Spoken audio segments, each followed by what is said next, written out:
So welcome back, and hello if you are new. Thank you ever so much for tuning in. I hope that all is well with you and you've had a really great time this week and you got something nice lined up for the weekend. I know normally I kind of try and refrain from putting videos out which are a little bit early, before the album's actually out, so that all of you guys can listen to it at the same time. But there's so many releases that are coming out on the 18th and the 25th of June that I'm kind of breaking my rule a little bit here. So this is the first Fear Factory album since 2015's Genexus and is special in many ways, I guess. But the biggest, I would say, is the fact that it is Burton C. Bell's final performance with the band. So it's pretty damn big. Welcome to the world of Aggression Continuum.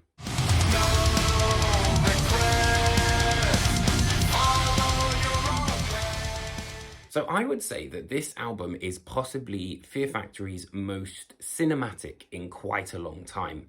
It not only makes for a great sense of drama, but sets the scene brilliantly at the same time. Then there's kind of the soundscapes on the final track, End of Line, and even a kind of, like I said, a spoken word introduction on Fuel-Injected Suicide Machine.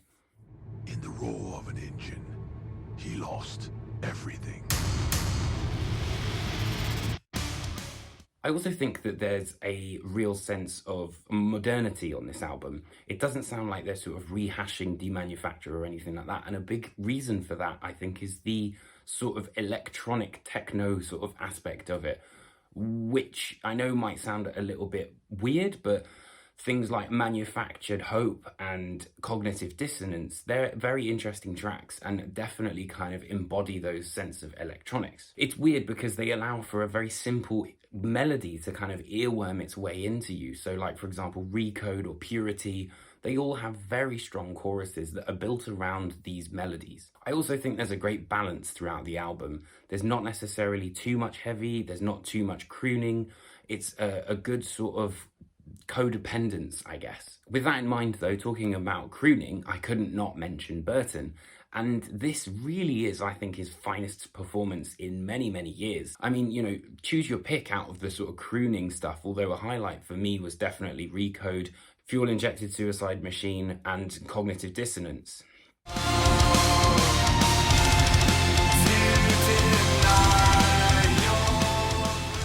I also think this is him so angry. There's a bit where he just says like, I hate everyone.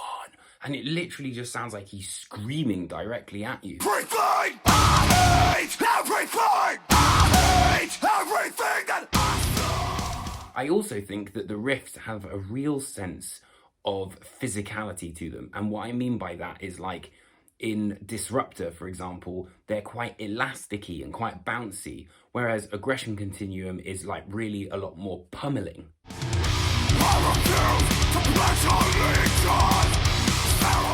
And then, the riffs are a bit slower and kind of more weighty on Collapse, which kind of adds to that sense of power, I guess. There's also a really sick guitar solo on Monolith, which was a big surprise, which I hadn't anticipated hearing at all. And with this being Burton's swan song with the band, it is one hell of a way to go out, and one that's made me very excited for what the future is going to hold with this brilliant band. So, I hope you guys enjoyed this album review. Also, make sure to keep your eyes peeled because I had a chat with Dino Cazares, absolutely amazing dude, and that interview will be going live, I think, sort of on the 15th of June. I've got it, ideally.